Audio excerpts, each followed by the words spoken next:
สบายดีข้าพเจ้าสินางบวรพงศ์สวัสดิ์สังกัดอยู่วิทยาลัยเทคนิคเวชศาสตร์ศิลป์ร่วงระหว่างเป็นครูสอนอยู่ภาคบริหารโรงแรมรายการท่องเที่ยวมื้อนี้จะมาสอนนักโมดูล SC การบริการอนามัยห้องพักแขกในวิดีโอนี้จะมาสอนในบทที่2หัวข้อการปูเตียง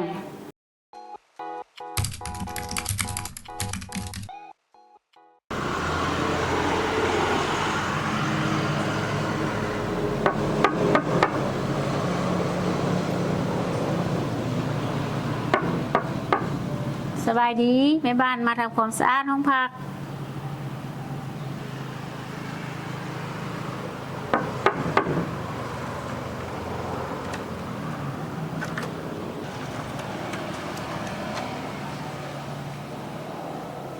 ก่อนไข้ตูเข้ามาแล้วเราก็ต้องเปิดไฟก่อนเนาะ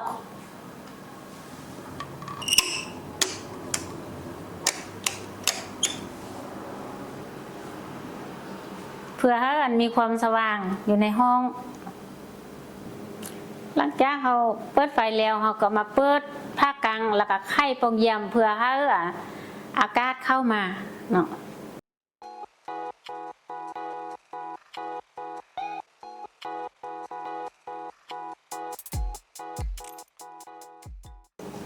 หลังจากไข้ปองเยี่ยมแล้วเราก็ไปเก็บที่บอนเลยเนาะหลังจากนั้นเราก็มากวดเบิ่งเครื่องอยู่ตามโต๊ะแต่งหน้าหรือว่าตู้หัวเตียงหรือว่าบอนเนาะเพื่อแค่จะลืมเครื่องแล้วเราสามารถจะเอาไปส่งให้เคาน์เตอร์ได้เนาะหลังจากเรากวดเบิ่งเครื่องแขกแล้วเราก็มาเก็บผ้าที่แขกใส่แล้วอยู่ในนั้นเตียงเนาะมันก็มาลืมเก็บมันมีผ้าเสร็จตู้เราก็มากวดเบิ่งว่ามีหอยคาดหอยเปื้อนบ่ผ้าเช็ดหน้า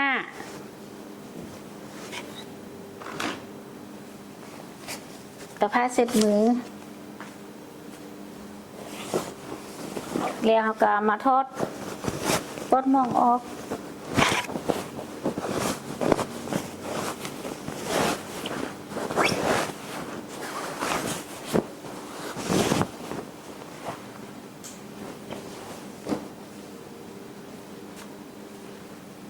หม้อเนี่ยก็ทอดออกทั้งหมดเลยเนาะมี4 หน่วยก็ทอดออกหมดเลย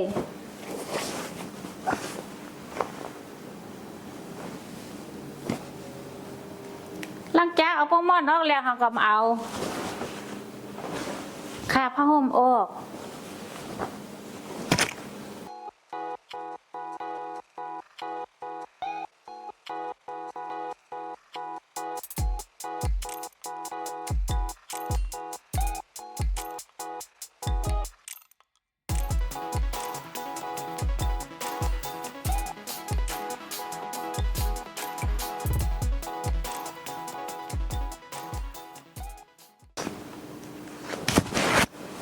เครื่องทั้งหมดนี้เราจะเก็บไปซักเลยเนาะเราที่แค่ใส่แล้วมันเก็บ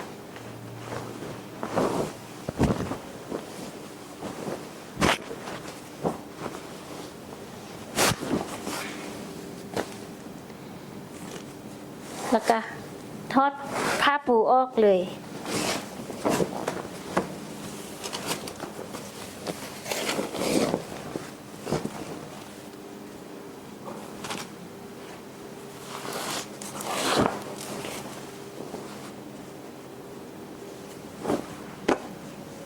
ถ้าเราเก็บผ้า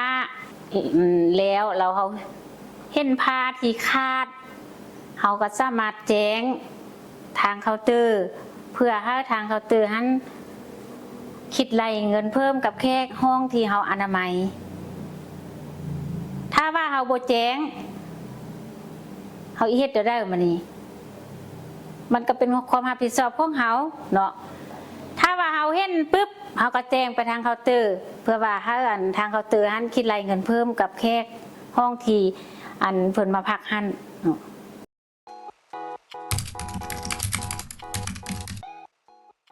นี่อุปกรณ์ในการปูเตียงเนาะมันจะมีผ้าปูบอน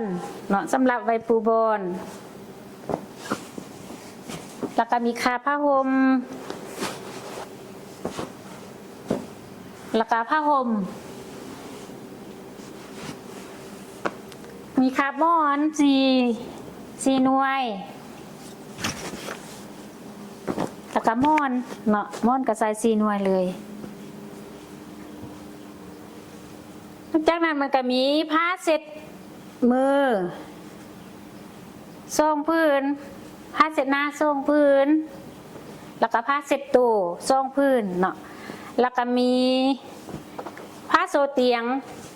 เพื่อเอาไว้ตกแต่งเตียงกับม่อนสูเนาะเพื่อตกแต่งเตียงให้มีความสวยงามอันนี้เป็นอุปกรณ์ในการปูเตียงเนาะ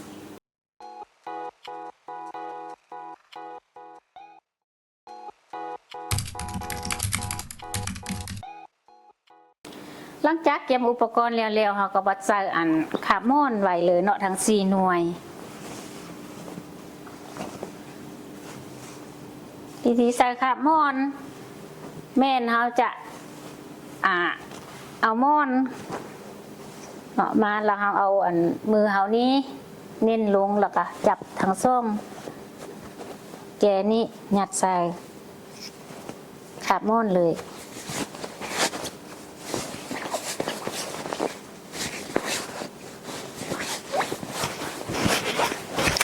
เขาจับเราสุกไปแล้วก็วางเนาะถ้าอันแจม่อนนี้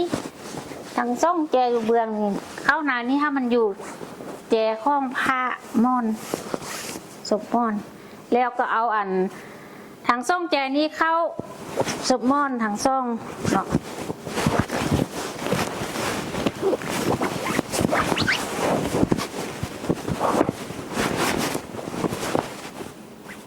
มันจ้านั้นเขาก็ขึงจับไปม่อนครึ่งม่อนทั้ง4 หน่วยก็เฮ็ดแบบเดียวกันเนาะ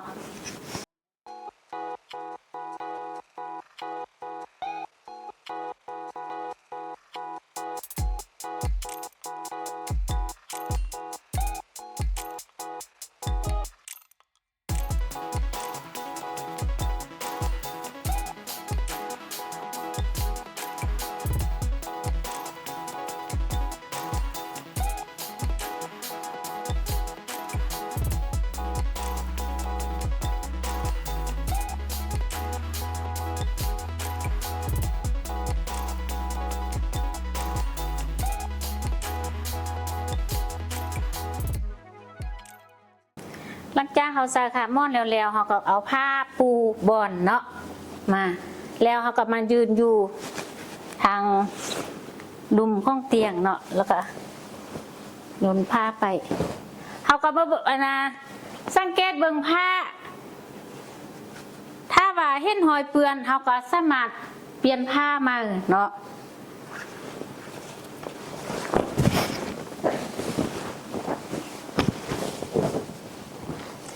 เอามาสังเกตเบิ่งจุดเฮิงกลางว่าอันเป็นเส้นกลางเขาก็เอามาอันไว้ข้างอันนั้นเนาะไปเฮิงกลางห้องเตียงเลยเนาะ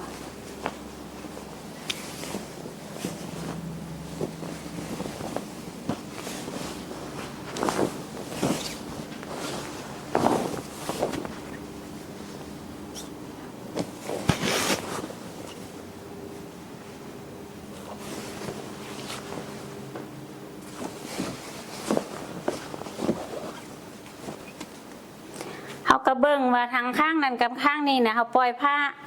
มันเสมอกันระบเนาะ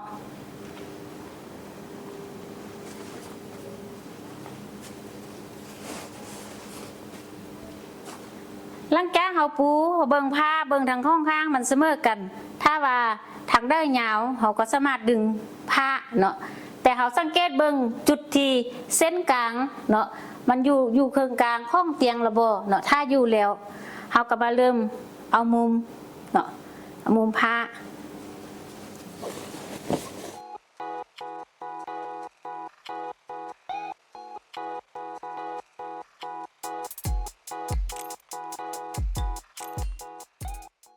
หลังจากที่เขาปูผ้าแล้วเนาะเขาจะเอาผ้าทั้ง4 ด้านนี้เข้ากองเตียงเนาะแล้วก็พับเป็นมุมถ้าในกรณีว่าผ เตียงแต่โรงแรมมันจะอาจบ่คือกันเนาะบางโรงแรมมันจะบ่มีครอบเตียงบางโรงแรมมันจะมีครอบเตียงเนาะการนั้นเอามุมผ้ามันก็บ่คือกันเนาะ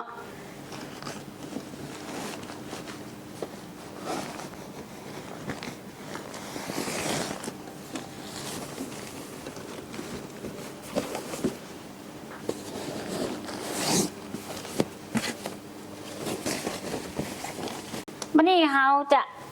จับกีบผ้าให้เป็นมุมมัน90 องศาเราจะเน็บเนาะเราจะเอามุม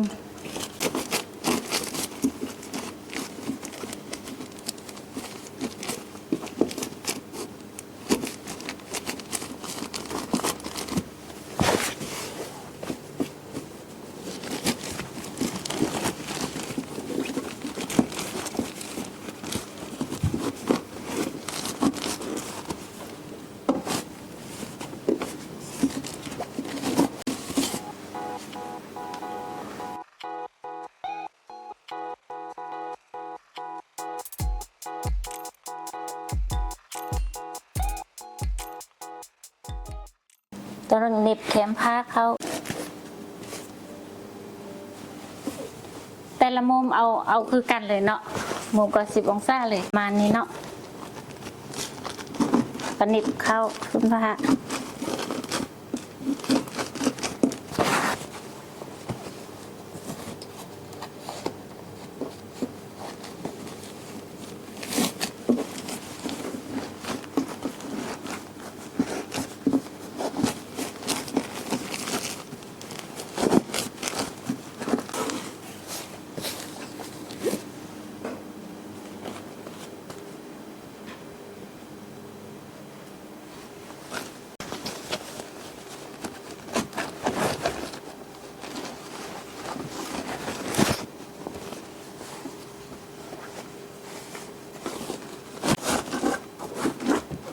ผ้าที่ย้อนลงนี้เราเน็บเข้ากองผ้าเสื้อเลย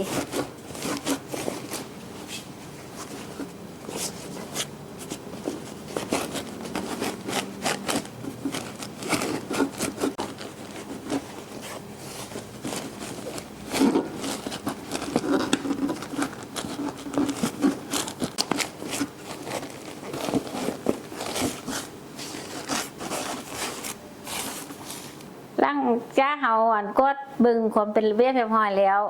เนาะการปูผ้าปูมาหอดนี้ก็สำเร็จจากนั้นเราจะมาเริ่มขั้นตอนต่อไปกันเลย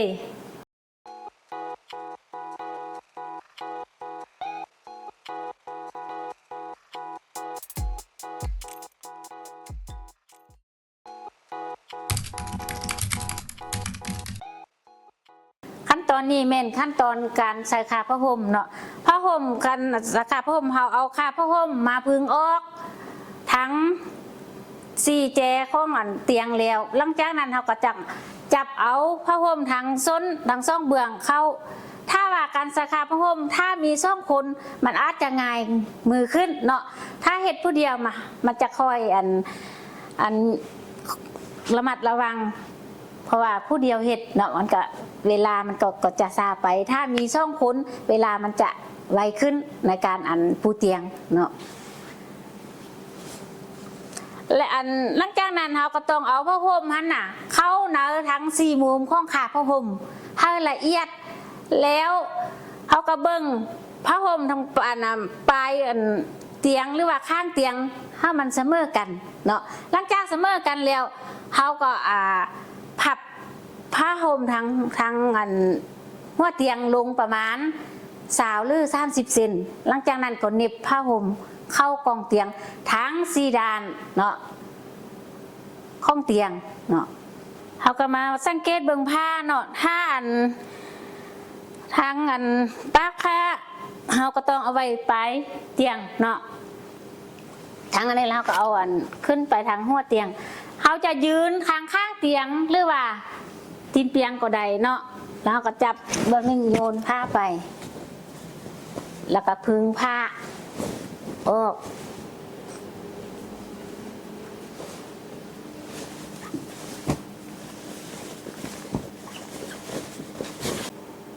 แล้วเราประจับปัก ผ้าห่มขึ้นนิดนึงหลังจากนั้นเราก็เอาผ้าห่มเราก็มาสังเกตเบิ่งผ้าห่มว่า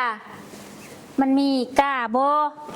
เราสังเกตเบิ่งกาผ้าห่มถ้าว่าเห็นมีเราก็ต้องเอาไว้ทั้งตีนเตียงเนาะหลังจากนั้นเราก็เอาแต่ละเจของผ้าห่มเข้านะครับ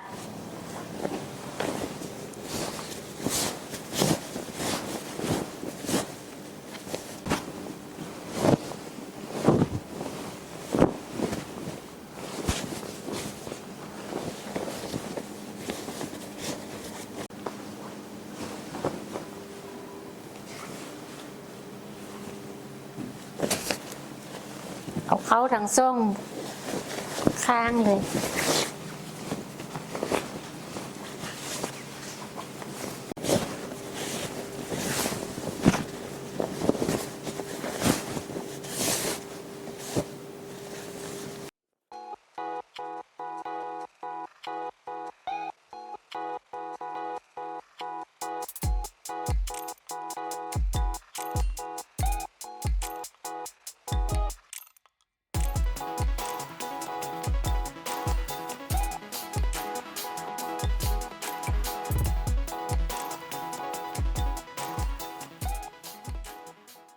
นี่นะ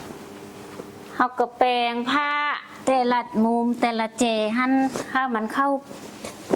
คาผ้าห่มทั้ง4 ด้าน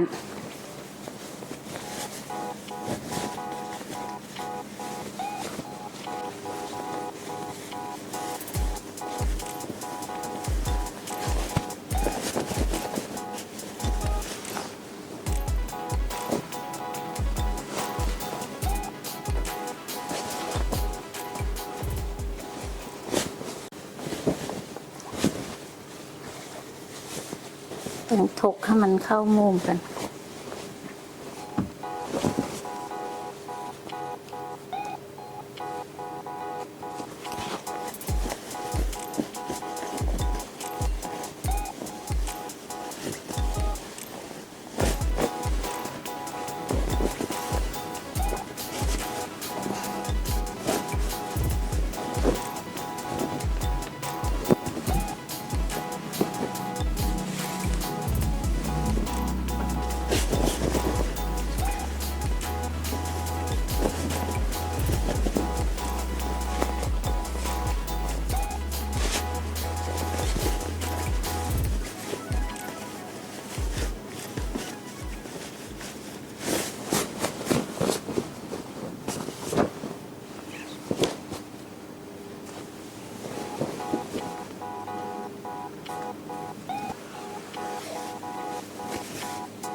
การใส่ขาผ้าห่มมาหอนี้ก็สำเร็จเนาะขั้นตอนต่อไปก็คือการเน็บผ้าห่มเขาอยู่ในกองผ้าเสื้อเขาจะเน็บเป็นมุมเนาะทางเทิงนี่เขาจะเอาพับผ้าลงประมาณ25 หรือ 30 เซนเนาะพับผ้าห่มลง พ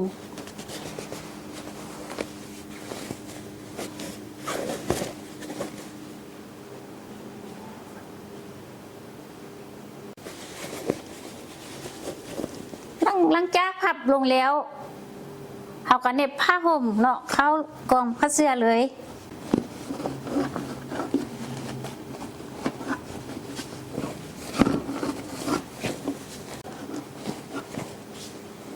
อันนี้เขาก็เอามุมนิดนึง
แปร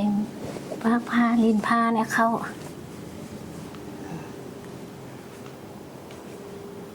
หลังจากเขาสาขาผ้าห่มแล้วปูแล้วเน็บมุมผ้าแล้วทาง4ด้านเนาะเขาก็มาเบิ่งตึมความเป็นระเบียบไม่พอตึงอีกทีนึงถ้าว่าผ้ายังบุเข่งเขาก็สามารถดึงผ้าเนาะได้ขั้นตอนต่อไปนั่นก็คือการวางหมอนและการตกแต่งเตียงเพิ่มให้มีความสวยงามเพื่อให้แค่เข้ามาพักมีความประทับใจในการตกแต่งเตียง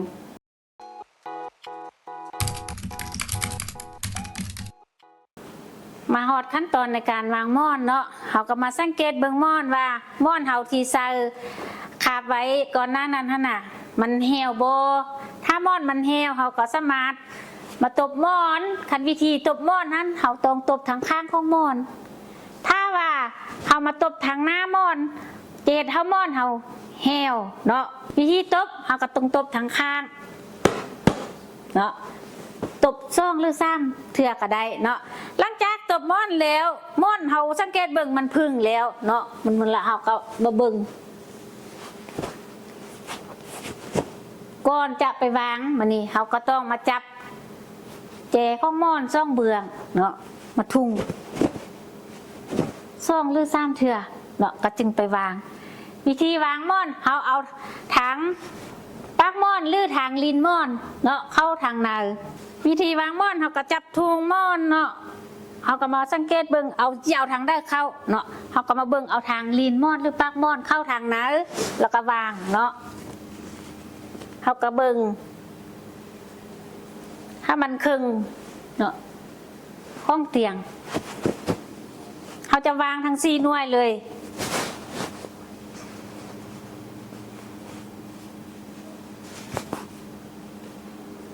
วิธีวางหม้อนเบื้องนี้เขาก็เฮ็ดวิธีเดียวกันกับเบื้อง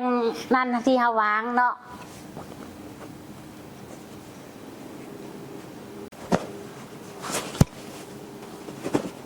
วางทั้ง4เลย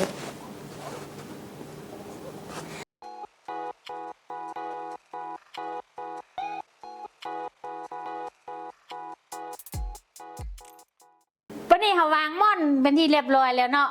เขามาสังเกตเบิ้งว่ามันผิดอะเรื่องชึกเนาะแต่มาสังเกตเบิ้งเขาวางหม้อนหน่วยนี้ทางหน้านี่มันผิดเนาะเขาก็สามารถแปลงคืนเนาะวันนี้เขาวางหม้อนหน่วยนี้ผิดเขาเอาถังตั้งหม้อนหรือลินหม้อนออกทางหน้าเนาะแต่เขามาเปลี่ยนคืนเนาะเอาทางลินหม้อนเข้าทางหน้า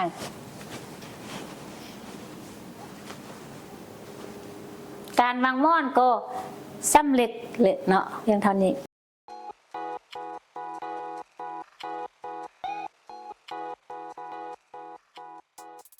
หลังจากเขาวางหม้อนสำเร็จแล้วเนาะเขาก็ต้องมาวางหม้อนโซเพื่อตกแต่งให้มีความสวยงามเพิ่มเติมเนาะ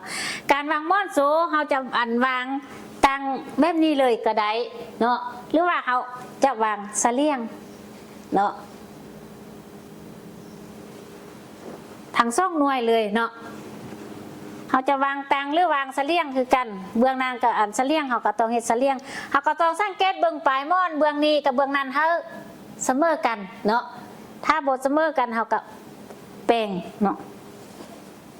การวางม่อนเขาก็สังเกตเบื้องปลายม่อนเนาะถ้ามันซื้อกันแล้วก็แล้วเนาะถ้าบ่ซื้อเขาก็แปลงถ้ามันซื้อกันเนาะหลังจากเขาอันวางม่อนโซแล้วเนาะเขาจะมาปูผ้าโซเตียงการอันปูผ้าโซเตียงมันก็มีหลายรูปหลายแบบเนาะแต่ละองค์แฮมมาการตกแต่งเตียงบ่คือกันเนาะในวิดีโอนี้อาจารย์จะมาปูซื้อเลยเนาะ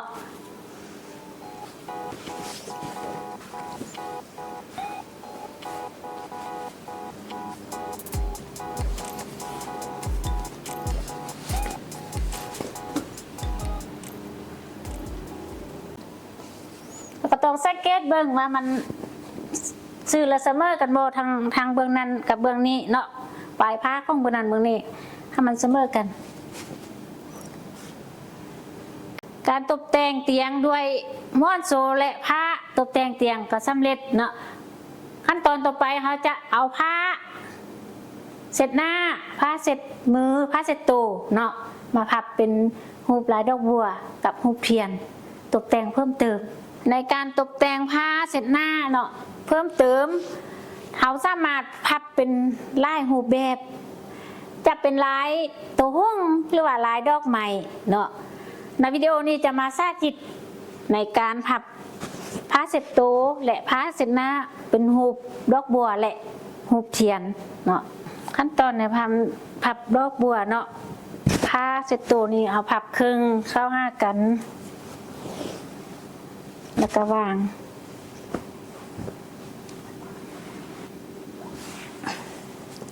แล้วเรามาพับซีเจของผ้าเข้าทางกลาง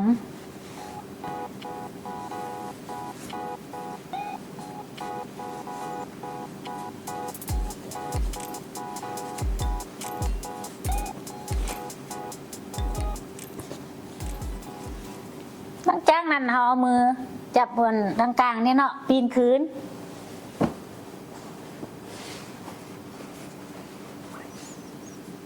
แล้วก็พับคือเก้าหั่นเอาแจผ้าเข้ามาแจผ้าทางซีเข้ามาทางกลางเอาอีวางบนได้ก็เอาไปวางเนาะหลังจากนั้นแล้วเราจะเอาส้นผ้ายืดลุ่มขึ้นเนาะ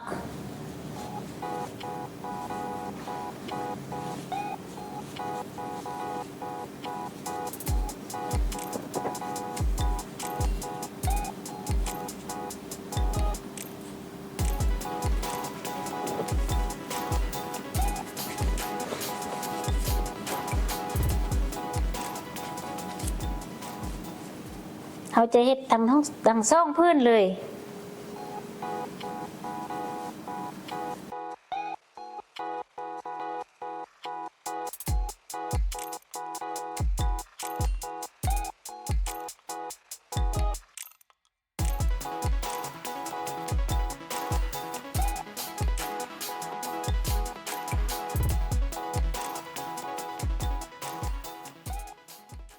อันนี้จะเป็นผ้าเสร็จหน้าเนาะเราจะมาพับเป็นรูปเทียนทั้งซ่องพื้นเลยเนาะการนั้นพับผ้าเสร็จหน้าเป็นรูปเทียนนี่ก็พับเข้าบ้างเนาะเครื่องกลางแล้วเราจะพับเป็นรูปสามเหลี่ยมหลังจากได้รูปสามเหลี่ยมแล้วเราก็พับตีนผ้าขึ้นเนาะประมาณ2 นิ้วนี่แหละ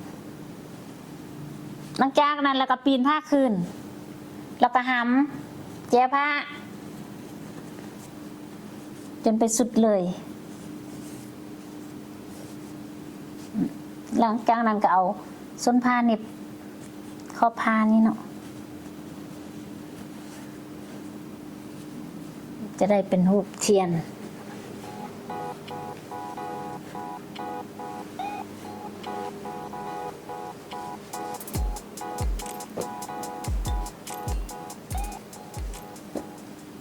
เฮ็ดคือกันเลยเนาะวิธีพับ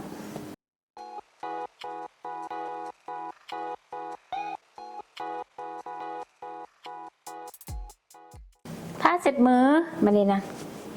ก็เฮ็ดเป็นรูปเทียนคือกันพับทั้งสองพื้น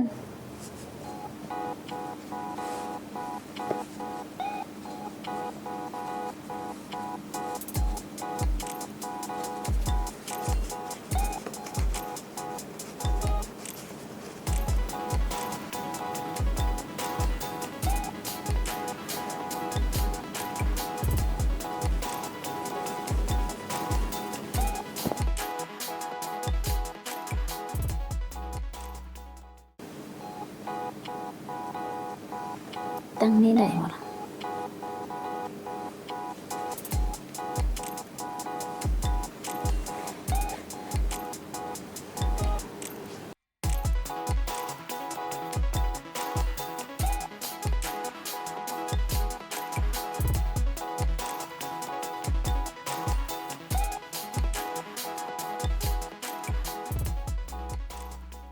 ขั้นตอนในการปูเตียงและตกแต่งเตียงเบิดเพียงเท่านี้ก่อนเราจะออกห้องไปเราก็ต้องเบิ่งความเป็นระเบียบเรียบร้อยของห้องก่อนนี่เราก็มาเสร็จฝุ่น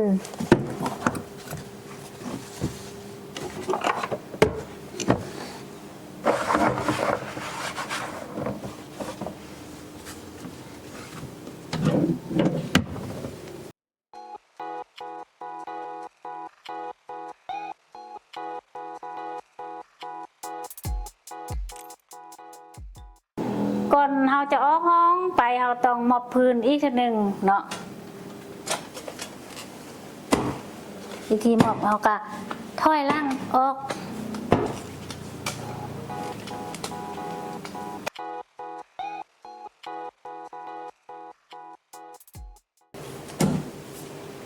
วิธีมอบพื้นเราบ่ต้องยกผ้ามอบเนาะถ้ายกผ้ามอบมันจะพื้นจะบ่สะอาดมันจะมีขี้ฝุ่นอีกก่อนเราจะออกห้องพักไปเราก็มอดไฟเนาะ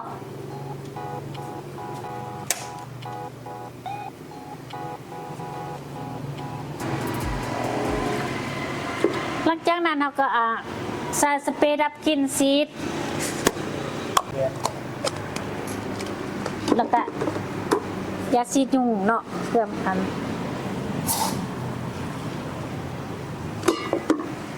จากนั้นก็อัดตู้ขั้นตอนในการปูเตียงการตกแต่งเตียงอนามัยห้องพักแขกมาฮอดนี้ก็หมดเพียงเท่านี้ขอขอบใจ